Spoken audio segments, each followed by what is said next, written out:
Et quel lien est-ce que toi tu observes justement entre nos rythmes de vie actuels et puis l'alimentation qui est plutôt émotionnelle, hein, donc qui vient combler des manques ou bien qui vient nous rassurer, Mm. etc.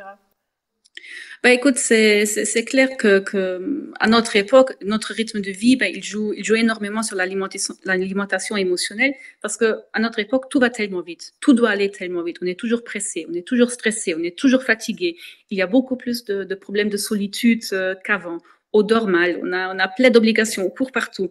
Et du coup, il n'y a plus de place pour nos émotions en fait.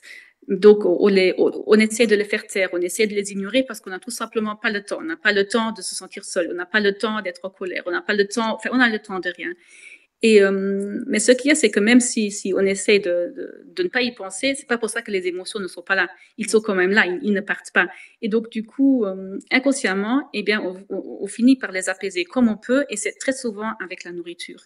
Et c'est là que manger, ben, ça devient un moyen de gérer ben, le stress, la fatigue, la solitude, l'ennui et tout ça.